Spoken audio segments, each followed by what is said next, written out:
everyone, welcome to episode 6 of Chef's Talk with Raw Chef Yin. I am Raw Chef Yin, just in case you're new here. I am a raw vegan chef, an educator, author, and TEDx speaker in Malaysia. So this is a show where I showcase vegan chefs from all over the world, and it's something that I started some time ago during the lockdown. So I decided to speak to vegan chefs from all over the world, and then so you can check out the previous episodes. There are chefs from London, Hong Kong, and Malaysia, just to name a few. And today I'm very excited. We have Chef Ocean, who is our guest for this episode 6. So let me just check if he is here yet. I don't think so. Oh, okay, Chef Ocean is here. So Chef Ocean, if you can just put in a request. Ooh, yeah, okay, your request live. I just realized something. Hi. Oh, okay. How are you? I'm good. Can you hear me? I'm wondering whether I need to use my ear. No, it's all good. I can hear you perfectly. Oh, okay, all right. And there's no feedback or there's no echoing and all that, right? It's like I'm sitting right in front of you. It's great. Oh, okay. Perfect. So thanks for joining us. And like I was just I was just saying that I think you are a gourmet fruitarian chef, and you have been living on this vegan living foods lifestyle for more than 20 over years. I think I've seen your videos even before I bought the Ultimate Raw Vegan Bundle. But then I think after I got the bundle, I was very excited to try your recipes. So I've tried out your bread recipe. I've tried out your chili recipe, and also the dal. So from 2 of your books, I think your breakfast book as well as your muscle fuel book. And today I thought I wanted to talk to you and listen and hear your thoughts, because I think you would be more experienced talking about this. I mean, for me, my passion is more on creating food, and but not so much on, I don't focus so much on the nutrition. It's more of veganizing, making Asian food raw vegan. Yeah. So you've done an amazing job of. I mean, the dishes that I see you produce are, I mean, I can't pronounce half of them, but they always look delicious. I mean, you're doing something really interesting, which is taking every Asian dish that you know of and just converting it to raw vegan, and you're doing it flawlessly. So yeah, I haven't met you in person yet, but the day that we meet in person, we're going to be making a lot of food together, because I really want to try your food. I get teased by looking at it all the time. So. Oh, thank you so much. Very talented. Yes. Oh, thank you. So maybe for those who haven't heard of you before or haven't seen your work, maybe you can tell them a little bit more about yourself. Yeah, of course. Yeah. So I have been a raw vegan been living the lifestyle for about 20 years now. I got started because I had acne issues, and I wanted to figure out how to solve them. And I just kept pulling on that little string of the sweater, and the sweater unraveled, and it became a spiritual journey for me to learn more about nutrition, learn more about spirituality, learn more about connection with nature. And as a side benefit, I'm a really healthy person. So you and I saw you just celebrated a birthday recently. Happy birthday. Thank you. You and I are both the same age. So we're both 49. Oh, and right. I'm sure you get the same, compliments all the time that, we don't look our age.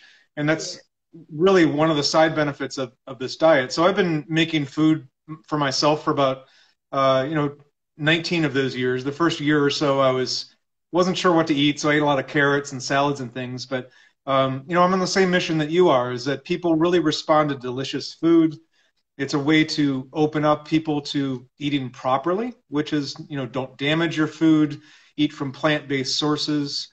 And so I've catered all kinds of festivals on the west coast of the U.S., Symbiosis, Burning Man, Lightning in a Bottle. Used to tour with the Krishna Kitchen, and I've, run several retreats and just this past year, I was head chef at the Woodstock Fruit Festival. So I got to feed a few hundred people, you know, delicious recipes. And so that's my mission is the same as yours. I try to make food for people. I don't really talk about nutrition all that much, but I think that's what we're here today is because we all hear that phrase over and over is where do you get your protein? And I think that's what started this conversation, right? I know. Yeah, like I said, because I think recently I started making more what I eat in a day videos. And then I got a lot of questions about where do you get your protein, or why, or someone even asked like, why don't you put any protein in your food? And like, are you sure you're getting enough and things like that? And so I was trying to explain, but maybe I'm not so good at explaining it yet. I need to start practicing. And then we had a chat and we said like, you know, why don't we do this IG live? And then, yeah, we can have a conversation about it and help people understand this, much better. So, yeah, maybe you can just start that conversation on where do raw vegans get their protein. Okay, sure. I can do that. And I have props. I'm prepared today. So we're going to walk through, you know, what protein means. I'm going to show some websites where you can kind of figure out, you know, as a raw vegan, as a vegan, where you can get good sources of protein. And then I have some sprouting tips, which will lead into the book that I wrote. So first of all, let me just show, this is what I always like to start off these conversations is, you know, raw vegans are typically, you know, they're misunderstood, right?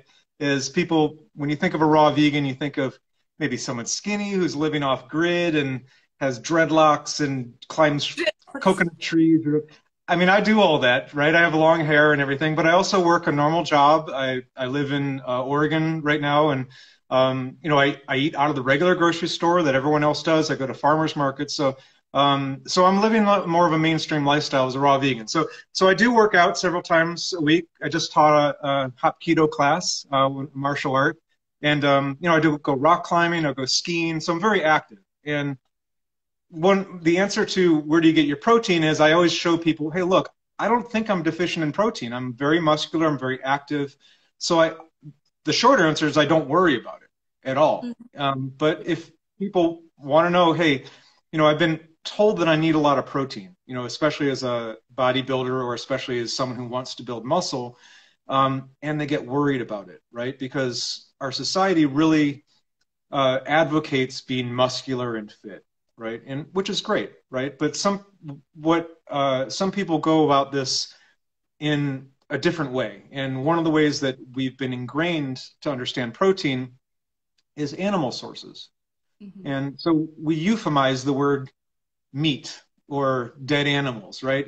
If you and I were to talk about, you know, to sit down at a table with other people and they're eating meat, you and I would see something different, right? We don't view that as food anymore. Yeah. It's, you know, it's like a stone or a rock. I wouldn't put that in my mouth. It doesn't make any sense. So really what there is this euphemization of, I think people understand, you know, they're eating a dead animal, but there's a group mentality. You're reinforced by your parents, doctors, peers, nutritionists, you know, the World Health Organization. I mean, all these, the meat industry, all these advertisements that you see all the time, they correlate masculinity with eating meat, being strong with eating meat, in the face of all these, you know, all the research that's been done for many years that says eating meat is very destructive to your body, right? Raises your blood pressure. It's really cruel. I mean, you and I, you know, probably share that view. Is killing animals isn't something I would be able to do, and I've never killed an animal in my life, even though I ate meat before I became a raw vegan. It was always in the store, right? Yeah. In the styrofoam package. Someone else did all the killing for me, right? Yeah. And then I would just go in, and it was just a consumer choice, right? I see an ad that says, you know, steak, it's what's for dinner, right? Or I see, you know, people eating steak is like a celebratory thing. You know, you have a birthday, you go to the steakhouse. It's, you know, typical thing. That's meat is also considered like an economic status symbol, right? So if you're poor, you don't eat meat because you can't afford it. if you make a lot of money, you almost eat exclusively meat, right? And that's just like a societal status symbol. So to answer that question, where do you get your protein? The person that's asking it usually doesn't want to hear the answer. What they want to hear is their lifestyle is correct and the raw vegan lifestyle is incorrect, or even a vegan lifestyle is incorrect. So when I hear that question, you know, one of the first things I'll ask the person is, well, do you want to hear the answer to this? Because if I tell you where you're going to get your protein, I'm going to ask you a similar question, which is, where are you getting your vitamins? Where are you getting your magnesium, your selenium, your zinc? Are you prepared to answer a similar type of question, you know, based on your meat diet that I'm prepared? So, you know, it's kind of feeling out that conversation. Is the person really open to it? And maybe, you know, something that I've learned is that people only change because they want to. And typically they go on a vegan lifestyle, raw vegan lifestyle, because they're experiencing some sort of health issue, or for my case, it was acne. And if what's working for them, eating meat or even a vegan lifestyle, cooked vegan lifestyle, is working for them, they don't want to change. So I think you and I are discussing, you know, where do you get your protein? But I think our target audience is people who want to change, right? Right.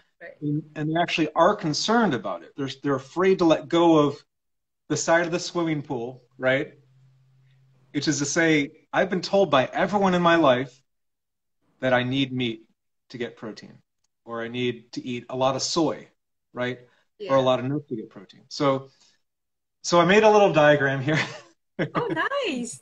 Thanks so much for making that. All right, so let's talk about protein before I show you the diagram. So protein is, another name for it is called polypeptides. And protein is used by the body all over the place. All your cell walls are made of protein. Everything in our body needs protein in order to replicate itself. So protein is like the building blocks of our body. They're like the bricks in our body's house. So the body needs to regulate the proteins very carefully, because proteins, if you have too many proteins, it needs to flush them out. It can't use them. They can't hang around, right? So the body needs to be able to assimilate proteins properly, break them down properly, and then get rid of them properly. Main reason is, as cells are dying, you know, they still contain protein, but they need to be flushed out of the system. So elimination of damaged proteins is part of our metabolism. When we cook food, we're damaging the proteins. I mean, fire is the most destructive force in our universe, right? You know, lava wins, right? I used to live in Hawaii, and I still have property there, but volcano erupted and it destroys everything in its path. That's what people are generally doing to their food, is they're taking fire and damaging the food. And this causes problems for our body, because it needs to get rid of the damaged parts and flush those out, and then pick through what's left and use the undamaged parts to, you know, for metabolism, to rebuild our proteins. So these proteins, which are polypeptides, as I mentioned, are chains of amino acids, right? So let me go to my chart here, and we'll walk through it. Let's see if I can flip my camera. Right. Okay, let's see. There we go. Okay, so now I got my chart. Okay. So up here at the very top, I have a protein chain, a polypeptide chain. All right. This is coming from a plant source, it's coming from an animal source, whatever source the person has just eaten, that's where their protein is coming from. The next step is for our stomach to break the protein using hydrochloric acid into peptides. And peptides are, you know, just two amino acids linked together. So it breaks them down a little bit. So we're going from proteins, polypeptides, down to peptides. And A stands for amino acid here. Right? That's a little amino acid. There's 16 of them, and we'll talk about the essential ones later. The next thing that happens is your pancreas comes in and it supplies an amino acid called pepsin and enzymes. All right? And the enzymes then take these peptides and break them down into individual amino acids. Okay? Okay. And then with these enzymes, the enzymes attach to the amino acids, they're carriers of the amino acids, and it gets carried from your blood to your liver first. Your liver is very important. It actually gets first pick of all the amino acids. And it also gets carried by the blood to all the other cells in your body. So the amino acids are floating around your bloodstream. And so the final step is for each of the cells to use its DNA and RNA to rebuild those amino acids into proteins that it can use. Mm. So that's the entire assimilation process. You're taking protein, you're breaking it down into amino acids. The amino acids get attached to enzymes. They get delivered to the cells, and now you have human proteins instead of animal proteins or plant proteins. Okay.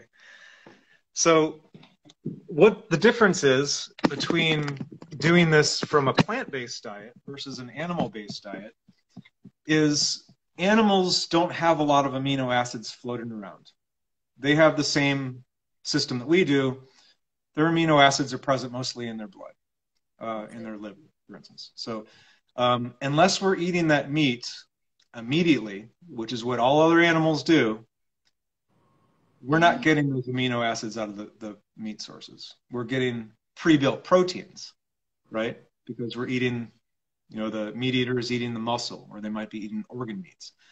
So they have to go through that entire process of taking the pre-built proteins and breaking them down into amino acids and then rebuilding them back up into proteins inside their body.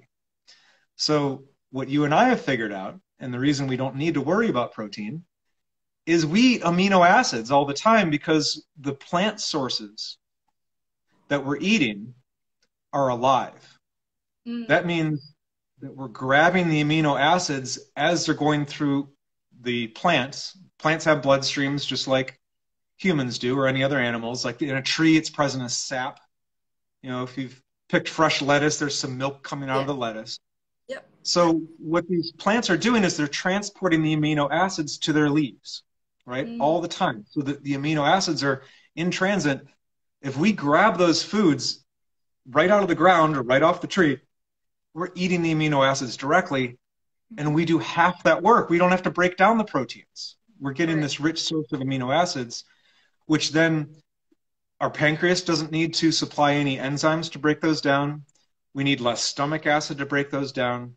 And then those amino acids can go directly to the liver, directly to the bloodstream without having to be broken down, and then they get rebuilt. So automatically you're doing half the work. If you base your diet on grabbing sources of amino acids, which are proteins that have already been broken down for you. So, great. Okay. So far, we've learned that proteins are hard to digest. You have to break them down. Amino acids are what we're really trying to get out of those proteins. Yeah. So why eat the protein? What are we doing there? Why are we eating proteins? Because I want that energy for myself. I want to be able to go rock climbing or skateboarding or skydiving or, you know, any of those fun things that I do during the day. And if I'm using most of my energy to break down proteins back into amino acids, if I just go directly for the amino acids, I get all that energy back. So, you know, I can tell you're a really happy person and very active, and you probably have a very active lifestyle, you know, and just that all comes from you doing less work to digest your food. So the answer to the question, where do you get your protein, is I get my protein by going directly to the source using amino acids, and that's where some of my other props are going to come in. So, okay. So lentils. I have my little jar of lentils here. Got my jar of chickpeas, pumpkin seeds. I love pumpkin seeds. Oh, cool. I have sesame seeds. This is just straight out of my cabinet. You know, this isn't stuff I bought just for this talk. I got mung beans here. Here's my buckwheat. Got a big jar of buckwheat. And one of my favorites, sunflowers. Okay. So the way to process these foods is the industry brings them to us in a dried form. And that's because we usually don't have sunflowers growing in our backyard. We don't have lentils growing in our backyard. So they dry them so they don't get moldy. They send them to us. And what's the first thing almost everyone does is they throw them in boiling water. So what I recommend is doing the opposite. Don't put it in boiling water. Put it in fresh, clear water. You know, like cool water, room temperature water, and let the bean, the legume, or the seed, or nuts. Some people eat a lot of nuts. Let it absorb the water and get back to its natural state. Then something magic happens. It will then start producing amino acids in abundance because it's sprouting. And now it's trying to build a plant out of it. I mean, this is going to be like a 6-foot tall plant. Every single one of these, this is like a 20-foot long vine, right? All coming from this little seed here. Even the sesame seeds. I mean, these make pretty big plants. So it does that by creating amino acids and transporting them to the leaves, to the stems. And that's called sprouting, right? So it awakens, it becomes alive, and it starts making amino acids.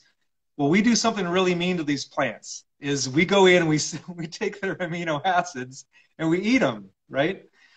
The interesting thing is that these plants want us to do that because the amino acids that they create are the exact ones that we can't synthesize from glucose. So this symbiotic relationship that we have with these plants is absolutely beautiful. I mean, it's an intelligence, right? The plants are intelligent in a way that we don't give them credit for, is they're creating food for us, for all the other animals. They don't have a central nervous system. I know a lot of people say, oh, plants have feelings or plants feel pain. No, they don't have a central nervous system. They want us to eat them. And I'm a fruitarian, so that means I base a lot of my diet on fruit. Legumes are fruit. They start off as a flower, so sprouting chickpeas, sprouting lentils, sprouting mung beans, that's coincidental with a fruitarian diet. So fruitarian diet does not mean you're not getting protein. What you're getting is an abundance of amino acids, which then builds muscle. So as we see in the animal kingdom, we tend to make meals out of the herbivores, and we make pets out of the carnivores. So cats, dogs, those are our favorite pets, right? Chicken, cows, we eat them. The reason is because these animals that we've incorporated in our diet are eating amino acids. Cows eat grass, and they're getting all the amino acids they need from the grass. So we're kind of going the hard way. Our society has learned the hard way how to get protein, when there is a way easier way to get it without killing anything. You get to sprout things. If I like this is probably 2 cups of chickpeas. It's gonna make 3 cups of sprouts. So, it's cheaper. And the only problem is we've been, I guess we've been told by all the authority figures in our life, this is the only source of protein. And so these are sources of protein. These are a quick source of protein. There is one advantage to eating meat-based proteins, is that you're getting all the amino acids. Why? Because the animal made them, right? And all the essential amino acids. But plant-based sources are typically not known to have, they're not advertised as being high in protein or high in amino acids.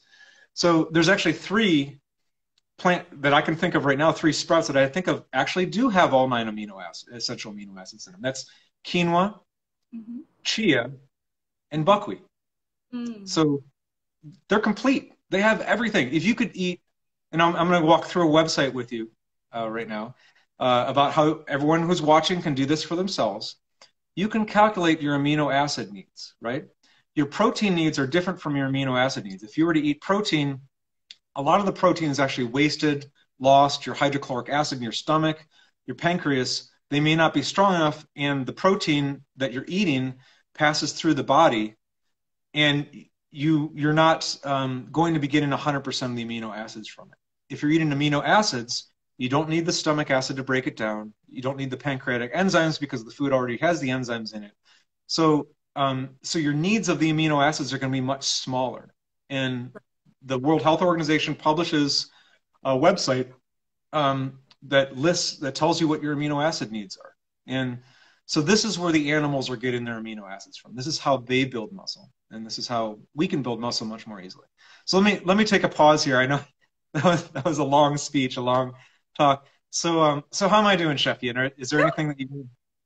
That was good. That was really good. I remember, I was talking to a fruitarian in Brunei, and she was going like, "Oh, I don't worry about protein. I just focus on amino acids, But it's so hard to explain that. Well, I find it hard to explain it to people. So I think next time I'm just going to just direct them to this video. I'll make sure that, you know, this video goes up on YouTube and maybe Facebook as well. And then just direct them to this video so that, because you made such a clear explanation on that. Thank you so much for that. And also, I just wanted to tell those who have joined, if you guys have any questions, do leave it. There's actually like a question feature that you can actually click on and then type in the questions. So yeah, exactly there. So if anyone has questions, yeah, please do type them in. But if not, Chef Ocean, I think you can continue on. I mean, I find this really interesting and fascinating. Yeah. Of course. Yeah, I love this conversation because I like the idea that we're breaking the mold of raw vegans. And a raw vegan, as I said, there's a stereotype around someone who's raw vegan or frugivorous or frugivore. And, you know, I participate in society. I get my fruits from the same place everyone else does.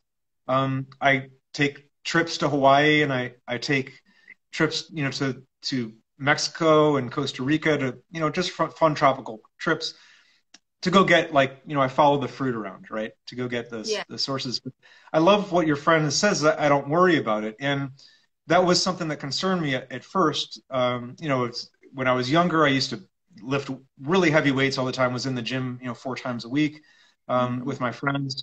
And I found that my recovery as a raw vegan is much faster. So the raw vegan lifestyle is an energetic lifestyle, right? And typically people will eat heavy meals, you know, and they call it grounding, right? Where they're just kind of sitting on the couch or they just feel very numb. That's something that's very difficult to let go of. And that the whole idea of not eating protein, pre-built proteins anymore, but eating amino acids, is a psychological mindset as well, which is to say that when you eat food, you should feel energized after you eat the food. Yeah. And on a raw vegan lifestyle, you don't have to break down the proteins. I mean, there's plenty of protein in raw vegan food. An apple has 2 grams of protein. Yeah. Anything hard has protein in it, but it also has amino acids, which is what's going to be, you know, and you don't have to break those down. So, so that's why I mentioned the idea that someone has to be wanting to change if they ask you, where do you get your protein? And that change is often very, very scary, because it means like, okay, I have like free extra energy. What do I do? What do I do with it? It can be really overwhelming to do that. So, so what we're talking about here is when you're eating the protein, eating amino acids, for instance, you have to make sure you use it too, right? So that means exercise, walking. I know you walk a lot, right? Getting fresh air, you know, all those things are important to a healthy lifestyle. So it's not just the food. So, but let's talk about amino acids. And I see there's a couple questions coming up. I really want to answer them, but I'll get through my little website demonstration here, and I'll show everyone how they can get an idea of how much amino acids and where they can get it. Okay. So what I've done here is let's first of all, let's look at the essential amino acid list. Okay. So the amino acid list, I just Googled essential amino acid list, and here it is. Google is telling me the 9 essential amino acids are histidine, isoleucine, leucine, lysine, methionine, phenylalanine, threonine, tryptophan, and valine. And we can't make these. We can make the rest of them. There's 16 of them. We can make the rest from glucose. So you can literally just eat sugar and you'll get the rest of the amino acids. Your body knows how to make those. So the ones it can't make are, again, just Googling non-essential amino acid list, is alanine, arginine, asparagine, aspartic acid, I'm butchering these names, cysteine, glutamic acid, glutamine, glycine, proline, serine, and tyrosine. Okay. So now that we know the names of what we're trying to go for, which the amino acids here, this is what, you know, when you eat protein, this is what you're breaking it down into. This is what your body actually needs. It doesn't want the protein.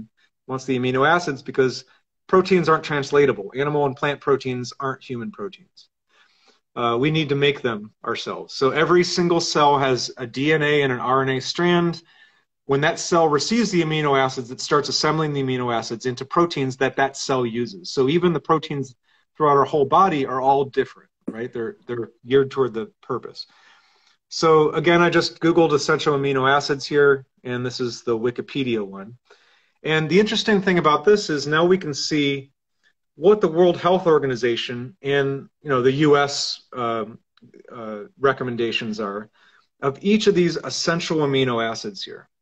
So what I'm going to do is I'm going to pick one of them, which is the one that we need the most of, which is leucine right here. So you see leucine has 39 milligrams per kilogram of body weight.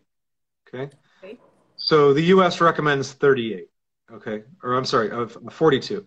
So 42 is the highest one. So if we're eating a complete amino acid food, one that has all 9 of them, as long as we eat enough to get the one that we need the most, all the rest of them we're going to be actually eating more than we need. So let's go for the highest one here, which is leucine. So I weigh 150 pounds, which in kilograms is about 70 kilograms, about 68 kilograms. So I'm going to make a quick calculation here. Milligrams per kilograms of body weight. So what I did is I took this 42 right here, right. Somewhere between 39 and 42. I just picked 40. Mm-hmm. And I multiplied it by the number of kilograms that I weigh. So 40 times 68 kilograms. Okay. That gives me, I need 2,720 milligrams per day of leucine right here. Okay? So that's 2,720 is 2.7 grams. Okay, as long as so if I'm eating something that has all 9 amino acids in it, I'm going to go for the one that I need the most. Whatever food that I'm eating, if it has all of them in it, and then it has at least 2,720 milligrams of leucine in it, then I'm covered for my amino acids for the day. I'm not going to be protein deficient, which is actually very difficult to do. So let's look at buckwheat. And buckwheat is this sprout right here. And I'm going to be looking at cooked buckwheat. So I went onto this website. It's called myfooddata.com. I just Googled, amino acid content of foods. This is the first one that came up, and this is a protein calculator. So what it's telling me here is that for this particular food, which is buckwheat, uncooked buckwheat, per 1 cup of buckwheat, I'm going to change this back to 1 here. This is the amount of amino acids, the RDI is the recommended daily intake. This is the amino acids that 1 cup of buckwheat is providing. So as you see, most of them are right or above 50% already, right? And some of them are more than 75%. So buckwheat just happens to be very high in both of these. So what that tells me is I'm going to go for the lowest one here, which is lysine and leucine here. They're at 50%. So I'm going to up my intake of buckwheat to 2 cups. Now you see what happened to the chart? Yep. I've got almost a complete, in fact, some of them are double what I need of the recommended daily intake of the amino acids that I need to survive that day, that I need to do all my metabolic processes, right? Right. So I'm a little lacking in methionine and cysteine, or methionine and, let's see, what's this one? Tyrosine. So what I can do is then Google sources of methionine, which I already did. It's peas, just regular old peas, not sprouted or anything. Methionine the peas will fill in that gap of methionine and tyrosine. Okay, and I don't need much peas. I don't need pea protein powder. I don't need any of those high concentrated proteins. I can literally eat a quarter cup or even a few tablespoons of peas and fill in that little gap right there. Yep. So 2 cups of buckwheat. All right, so let's look at what 2 cups of buckwheat actually looks like. Okay, I got my measuring cup. All right. All right, I got my buckwheat. I'm going to pour out 2 cups of buckwheat. All right, that's right there. As I just saw on the website, this meets all my protein needs for the day. Yeah. The 2 cups of buckwheat. And I could eat this in a single meal. That wasn't even sprouting the buckwheat. If you Google amino acid content sprouting, you'll find the same thing I did, which is to say that the amino acid content in this dry, uncooked buckwheat, if I just ate it like crunchy, just like this, without doing anything to it, I'm already meeting my amino acids. By sprouting it, as we talked about, the sprouts are making amino acids. The amino acid content of this is going to shoot sky high, right? And that's what they found about sprouts, is that it actually becomes more digestible, and the amino acid content increases because the sprout is trying to make amino acids so it can grow. As I said, we eat the amino acids. So there we go. So this is my whole protein content for the day. The book that I wrote called Muscle Fuel, this is in one meal, and that's it. So if you eat 2 meals, now there it is, yes. Muscle Fuel. So what I did is I aimed for something very aggressive here in that book, is I worked with a vegan bodybuilder. And his protein needs and his macros were very aggressive. He wanted to get 25% of his daily intake as protein, which is, it's a ridiculous amount of protein, somewhere about 150 grams of protein per day. Recommendations are usually about 25 to 30 grams of protein. So he's really packing in the protein there. And so what I did is I designed that book with him. I made it taste good. He told me what he wanted all the macros to look like. And every single one of those recipes it tells you what the nutritional facts are for it. There's a little nutritional panel on each of the recipes. And it tells you what the grams are of protein in that meal. So as I mentioned, if you eat 2 cups of a sprouted buckwheat meal, which is that bread that you made from the recipe, from my recipe book. I have bread in all my recipe books. It's a wonderful recipe. If I sprout 2 cups of buckwheat, put it in bread, eat it as a sandwich, those 2 cups are maybe like 4 slices of bread. Yes, you have props too. Good job. Plus all the nutritional facts here. All the nutritional facts, yeah. So that's where raw vegans get their protein, is they're eating delicious food. They're not worrying about it. If you're eating 2 cups of peas, 2 cups of buckwheat sprouts, chickpea sprouts, as I mentioned, chia and quinoa, those are all 2, chia, quinoa, and buckwheat are complete amino acid sources. They have all 9 essential amino acids. You eat 2 cups, you're done for the day. You can go have fun. You don't need to go kill an animal. You don't need to go to the grocery store, pick up sausage or meat or any of those things. You don't need to get pea protein. You don't need hemp protein. You don't need whey protein. You don't need any of that stuff. You just need to eat your normal food in a delicious way, and you're going to get the amino acids. Your amino acids are going to build muscle effortlessly in your body. So that's what the long answer to, and I don't think anyone's going to sit still for that, but that's a long answer to where do you get your protein is, I don't care. As long as I'm eating food, I'm getting enough amino acids. Nice, nice. Okay, so I have a question. There's a question coming in from the, I think there are 2 questions. So let me put this up. Raw Food Cam was asking, any recommendations for being raw during winter in a very cold region? Be eating a lot of dates and bananas, lol. Hopefully we'll go home to Hawaii soon. I don't know whether that is related to a protein, but maybe that's something you want to answer anyway, because people have questions. Of course, yeah. Chris Kendall, you know Chris, or the Raw Advantage. He and I did a whole live on this. So one thing that is the reason that you're feeling cold is because your circulation needs improvement. Is our bodies are like fire, right? It's part of the Ayurvedic tradition to classify people as being Pitta, Vata, and Kapha. Well, the Pitta is your fire. So your digestion should be fired in the center of your system. So one thing that I recommend is eating seasonally, which kale is very sweet in the wintertime. Kale actually produces heat as you digest it. And if you can see this in all the time, if you go to a compost piles produce heat. They're exothermic reactions. As it breaks down, it produces heat. Kale is one of those vegetables that you can actually have a hot tub, a compost hot tub. You can put a hot tub on top of a compost pile, and it will help heat up the hot tub, right? You see people doing it sometimes in off-grid environments. So you want to do the same thing with your body. If you're eating a cooked diet, then you're creating mucus. A raw foods diet still creates mucus, but not as much. And mucus is dead white blood cells. It's white blood cells coming in, extracting the undigestible parts of the food and isolating. right? So that mucus is healthy. It's, you know, you have a mucus line in your intestine to prevent you from getting poisoned. It's a protective layer of white blood cells that are doing their job. If you have an overabundance of mucus, which is very typical in a cooked food diet, it's because you're eating a lot of damaged foods. Your white blood cells have to go in and grab the damaged part of the food and isolate it, and those white blood cells die in the process, and that's called mucus. You know, we see that all the time. Mucus is where bacteria lives. It's where yeasts live.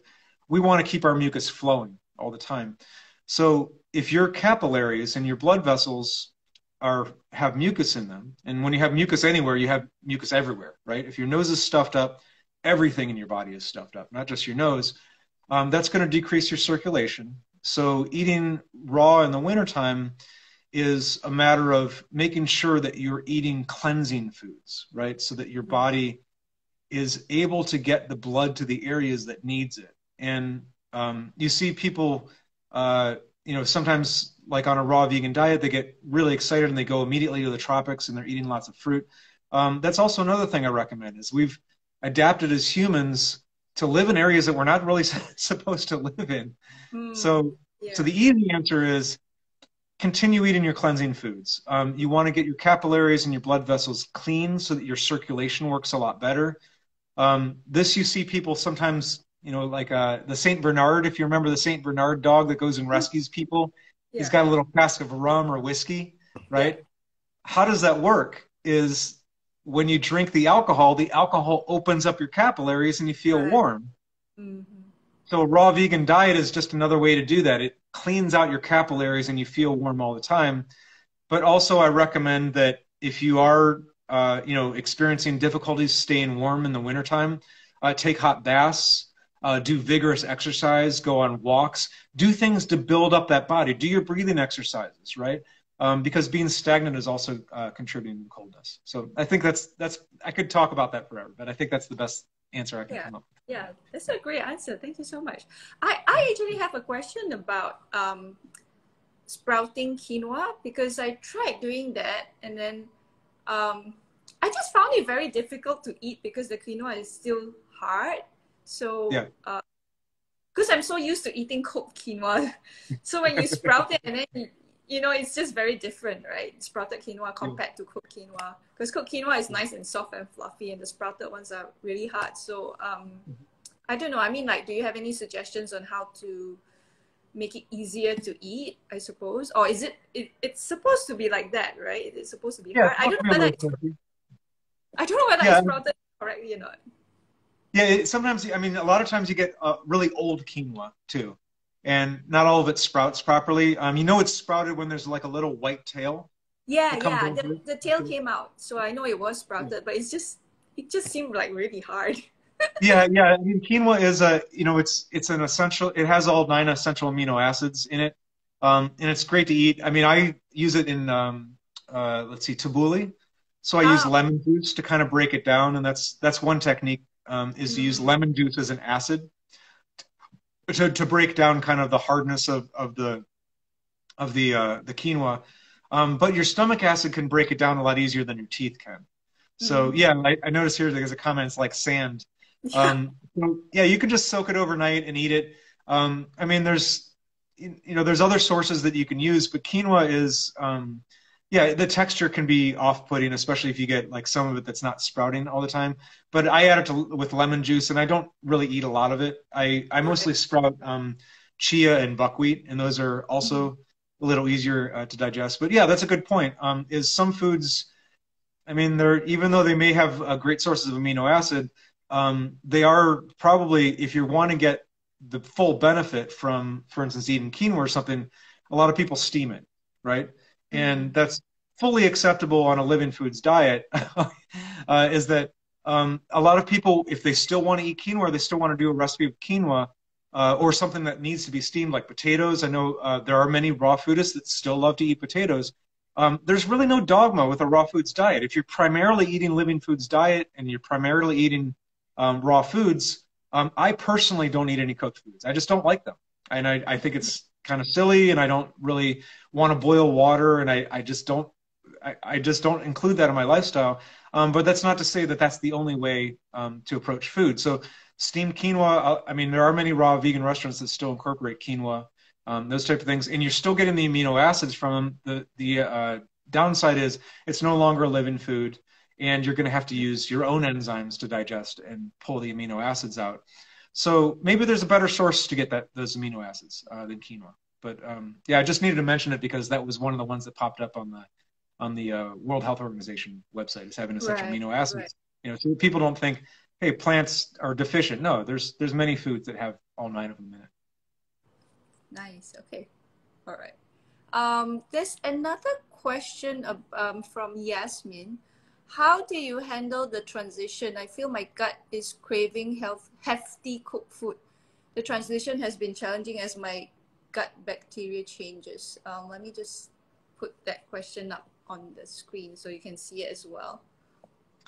Yeah, that's an interesting question because you know, the hydrochloric acid in your stomach can be painful if you have if the hydrochloric acid, it gets mixed based on what you're eating, right? So in the pancreatic juices, they're all custom made for whatever you just ate, which is why it's very important to chew and taste your food, because there's a communication between your tongue and your stomach. It's saying, your tongue's saying, hey, this is what's about to come down, get ready for it, right? When you're eating cooked and heavy foods, your hydrochloric acid is going to be a lot stronger, and you're going to psychologically want that feeling of, okay, now I need to sit down and digest, right? I just ate this heavy cooked food. So part of that is as you move to a lighter diet, and the enzymes are included in the food that you eat when you're eating a living foods diet. So because you're not destroying the enzymes. Enzymes are very fragile. Heat destroys them. You have to supply your own enzymes from the pancreas.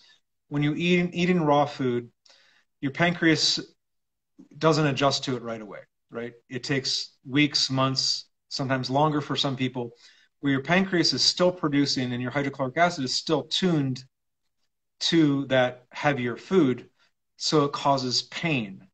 That pain is something we've recognized as hunger. It's that stomach growling. It's the, I need to put something in my stomach, which I don't know when the last time you went to one of those kind of like chain restaurants, but they put bread down right in front of you, right? And that's so you don't get angry at the waitress or the waiter, because you know, you get angry because you're like, my stomach hurts, I'm hungry.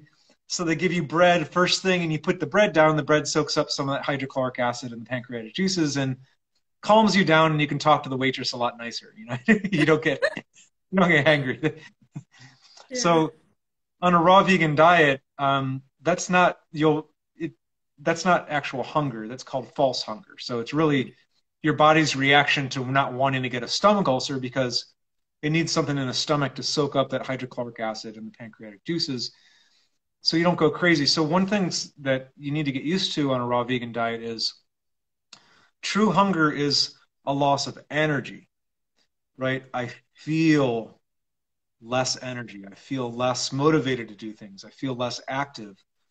That's your body decreasing and its energy levels, because it just doesn't have the food available to sustain those energy levels. And this is different for everyone. I've gone 40 days without eating food. I've done juice fast for 21 days, and some people, they can only go for a few hours without eating any food. But that's the breaking past that idea of, okay, my stomach kind of hurts. Now, what I'd recommend doing is actually eating fruit at that point. Apples stimulate your digestive juices. They contain a lot of fiber, and they also contain living enzymes. And it's a training process of your body, because what happens is when you're eating the raw food, living foods, already has the enzymes in it. Now you've already piled your digestive juices on top of it. Now your digestive juices, they're not being used as much. They don't. It's like two sets of workers showing up to the same job, right? The ones that are coming with the food, the enzymes that are already in the food, are already doing the job. Your body's producing, enzymes, and they don't have anything to do. So they're sitting around doing nothing. So it takes time for that to go through the process of your body getting used to, okay, I don't need to produce as much pancreatic fluid. I don't need to produce the high level of hydrochloric acid. And that's why you and I produce these recipes, right? Of bread and familiar foods, is because that's the transitional diet. Yeah. I'll be honest with you, I don't do my recipes very often. I'm more of a mono eater. You know, I make them for other people and things, but I've gotten to the point where I don't need the complex recipes, but these are transitional foods. You get a lot of flavor out of them. You're getting a lot of fiber, a lot of content, and that will help you through the transition. So that's what I recommend is follow Chef Yin, go through her courses, and you'll find these transitional foods. There will be a point, may take months or even many years, at which your body will say, hey, you know what? I'd like things a little bit more simple, right? Yeah, and then you can go back to eating fruitarian. Don't jump into a fruitarian lifestyle. That's very difficult to do. Your body will be shocked by it. So you need to go through the transitional diet first. Yeah. Yeah. So for those watching, just to let you all know, both Chef Ocean and I, we have ebooks. I also offer courses. I know Chef Ocean also does consultation sessions and Zoom sessions as well. So follow both of us on our Instagram. If you haven't followed us, and you can always DM us if you're interested, you know, in there are certain areas that of cooking that you're interested in, and we can help you out there. Yeah.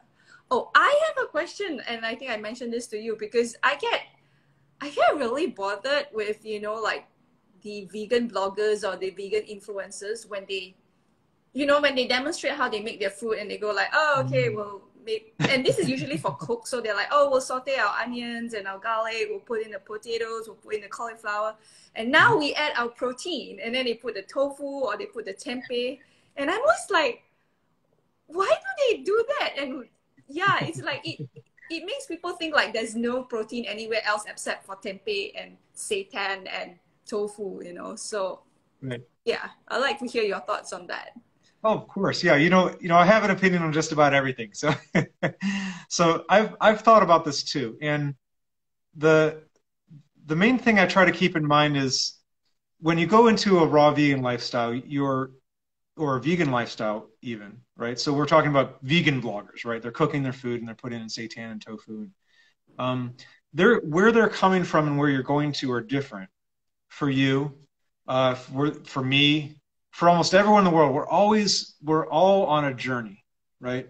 We're on a journey from here to somewhere, right? And for me, it's turned into a Taoist practice. My journey is never going to end, right? I'm always going to be, you know, finding some way to improve myself. And if it's not with food, it's going to be with exercise, with how I relate to people, all those things, you know, in a Taoist lifestyle, the journey is the lifestyle, right? There's never an end.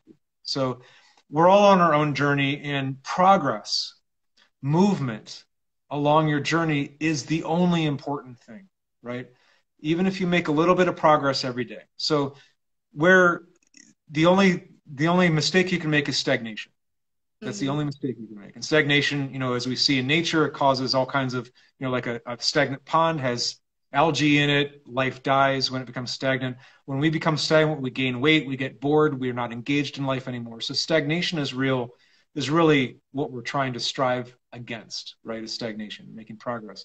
So when you see a vegan blogger, I always think of where are they coming from and where are they going to? Where they're coming from is most likely the world where the waiter or the waitress euphemizes, as we said, a dead animal. And they say, what protein do you want? What protein do you want on your salad, right? Where's your protein? Where's this protein? Where are we getting this from? We're getting it from everywhere. The people that we respect in our life, your parents, your friends, doctors, advertisements, restaurants, nutritionists, the World Health Organization, they're all telling you need protein. The meat industry has taken advantage of this and it's used that as an opportunity to promote a product. And that product costs a lot of money. I have friends that, I mean, they'll spend $150 on a steak, right?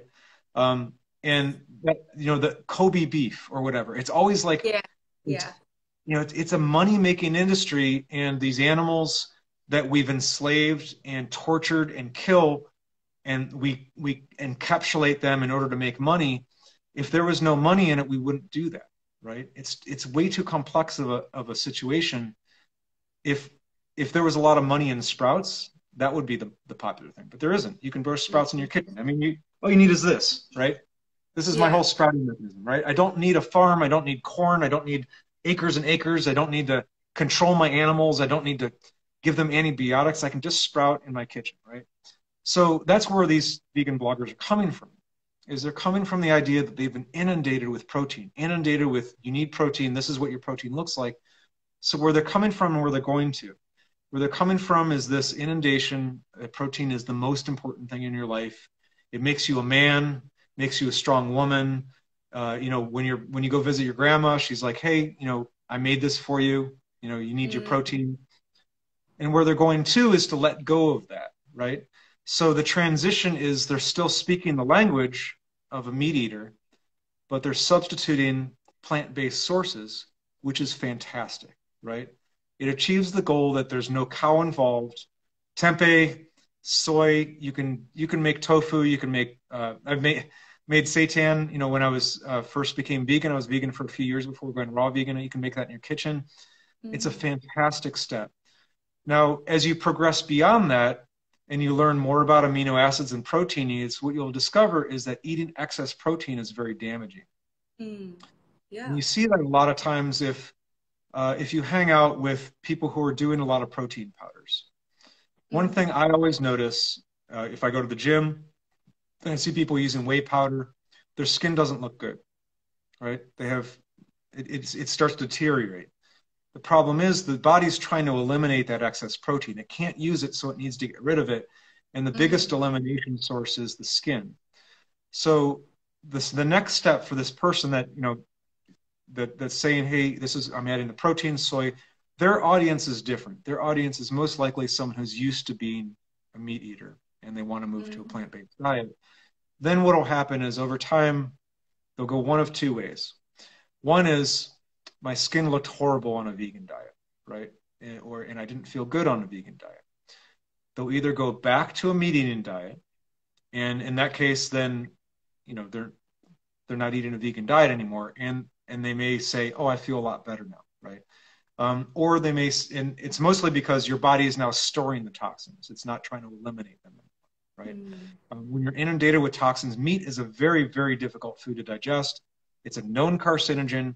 Your body has to fight a lot of what's in the dead animal, in the meat, get rid of it, all the fats, all the antibiotics, all the hormones. Even a natural meat is very difficult to digest.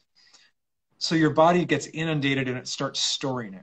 That's where we get heart disease, for instance. It's storing all the plaque in the system, fatty, you know, your liver starts to get damaged, your heart starts to get damaged, but your skin looks better because your skin isn't eliminated anymore. Your body has gone into a storage mode. The other direction that one of these vegan, someone who's vegan and says, hey, I don't feel good on this diet, is they'll start to investigate nutrition. And they'll start to ask themselves, why am I getting acne?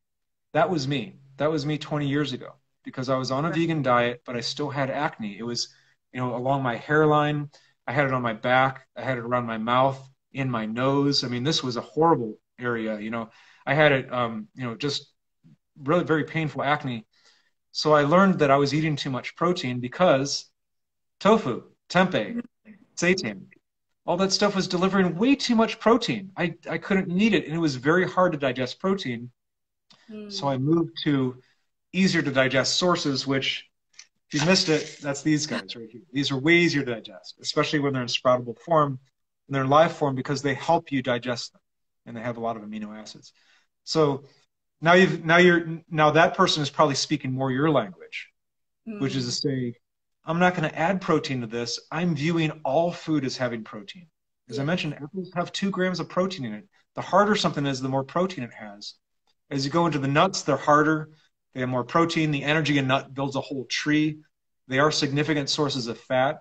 So legumes and seeds are lower fat sources of protein because, again, eating too much fat is going to also cause other health issues. So really eating right in the middle with these sprouted legumes delivers the amino acids in an appropriate level. As we saw, this says all the amino acids I need an entire day right here for my needs as a 150-pound person. So that's probably going to fill up my stomach and I'm not overeating protein. So one thing that I'm hoping you agree with is that it's very easy to self-regulate on a raw vegan diet because all the food that you eat fills up your stomach. It contains all the nutrients you need. and you're not hungry anymore. You're not overeating. And that's a problem with cooked food, is that you're eating concentrated food. So if you take chickpeas, anything, you're breaking down all the fiber, it becomes smaller, more concentrated. And it's very easy to overeat on those type of diets. So again, that was a long answer to your question, but I think that's really what it entails, is empathy toward the person that's doing this, understanding where are they coming from, where are they going to, and where they're going to, you may be 2 or 3 steps beyond that. Yeah. And where we're all really trying to go to is we want to feel good. We want to feel good in our body. We want to have nice skin, we want to have energy, want to be able to exude all the energy that we need during the day, and then sleep well at night. We all want to feel good. And how we arrive there is different for everyone. So I always try to have a little bit of patience with someone who's really hooked on protein. That's why I came out with the book, because if you really got hooked on protein, you can still get it from a raw vegan diet, and Sprouts is one way to do that. Great answer. I know that we were supposed to end now, but I'm wondering, do you have time for just one more question?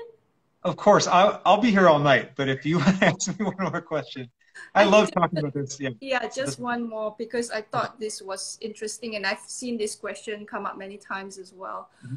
So Warp Spaces says, Ayurveda actually advises against eating raw foods for Vata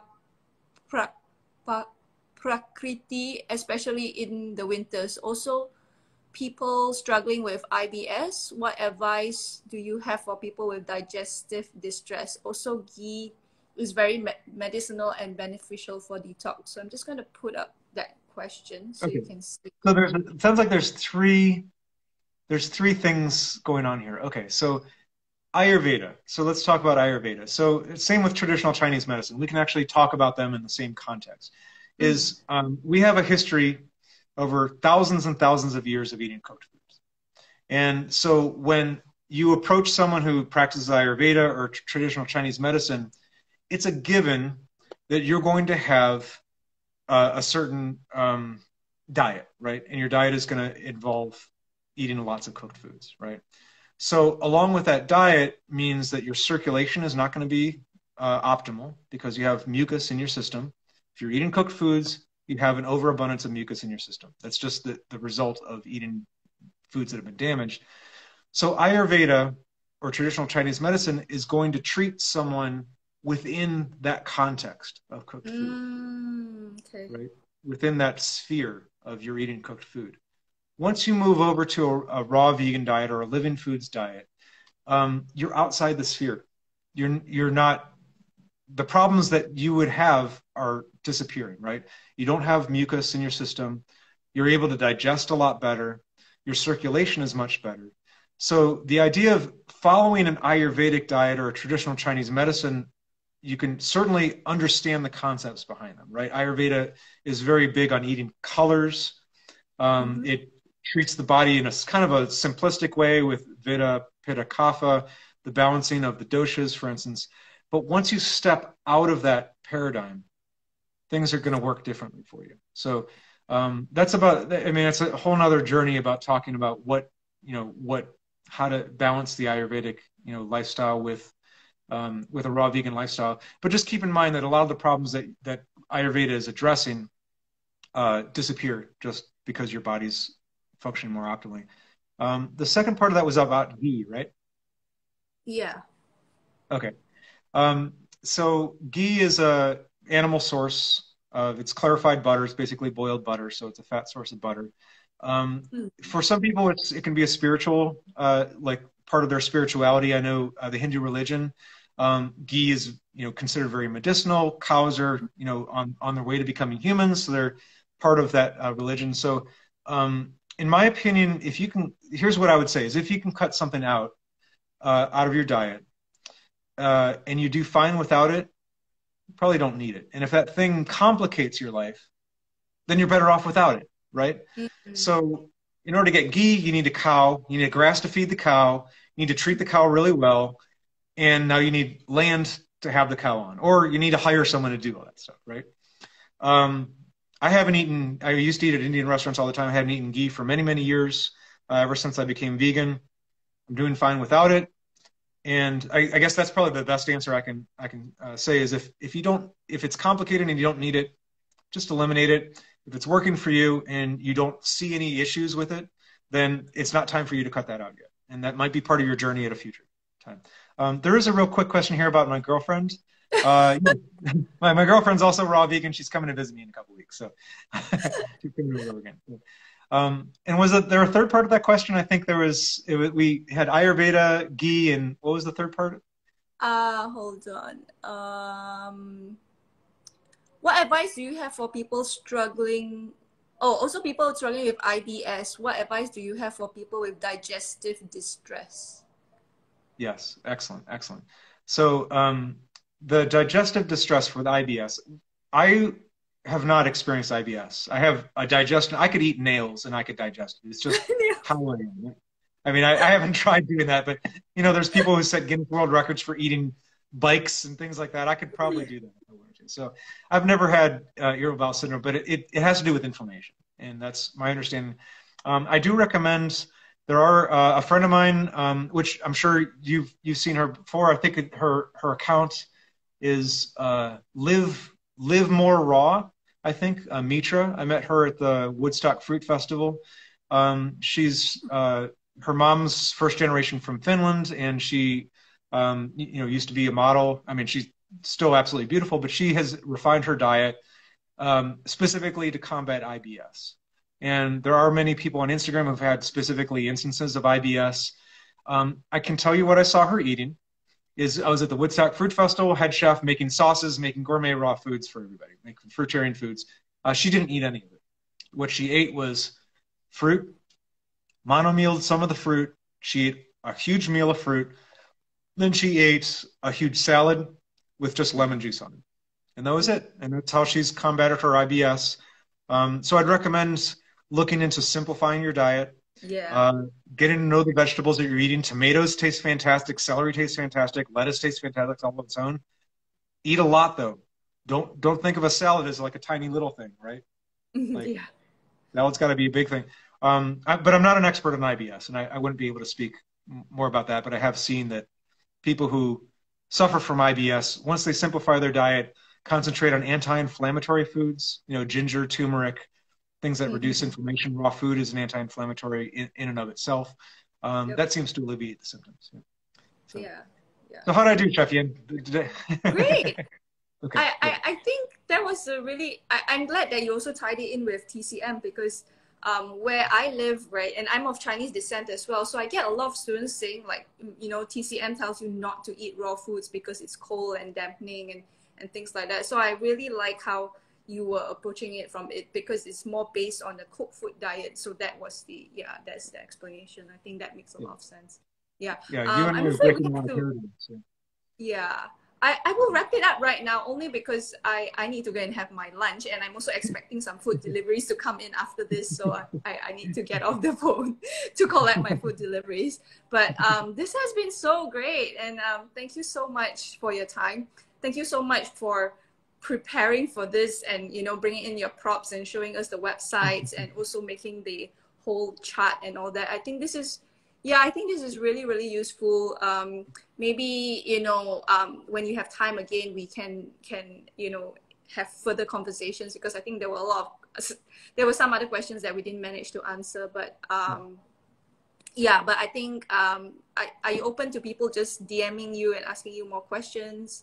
Yeah, so you guys can I think you and I, maybe we should schedule an Iron Chef where you and I, we get a magic ingredient. Those are really fun. So I think it might be fun for you and I to like pick 2 or 3 ingredients and just see what we can do with them. Just fun. I saw you doing that together with Chef James, right? James.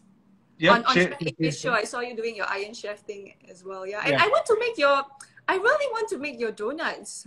I haven't had a chance to make the donuts with the cream and all that because I've just been so busy. But yeah, and there's so many other of other recipes in your muscle fill book, which I should show that that I really want to try out as well. So maybe to wrap up, you can just let people know where they can find you further and what else you know, you offer and what else you can help them with, and then we'll end with that. Yeah, of course. Yeah, my website is rawvegan.love. It's the same as my Instagram handle. There's a link to my ebooks in my profile. I have 5 ebooks right now. I have, I don't know, about 10 of them coming soon. We just released Simply Italian, which was me and Yeah, with Victoria. We went to Italy, Victoria. and we came up with a lot of really fun recipes. So if you go to rawvegan.love, you can see, you know, some of the other ebooks. I have some breakfast books, and I have a lot more coming out. And then please DM me on Instagram.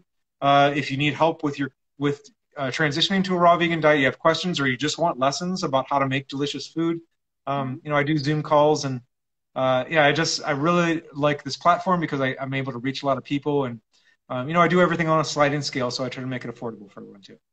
Okay, wonderful. All right, thanks so much again, Chef Ocean, for your time and your knowledge and your sharing. And thank you everyone for watching this. Thank you for all your wonderful questions as well. I will definitely want to post this replay up again. And then I think for those who are watching the replay, you can still post your questions and comments below, and then we'll try and answer them as well. Yeah, in the comments. Yeah. Excellent. All right then. I'll have Chef to go Ian. now. Thanks, Chef Ocean. And thanks, Okay. everyone. Yeah. Bye-bye. It was really nice talking with you. Bye.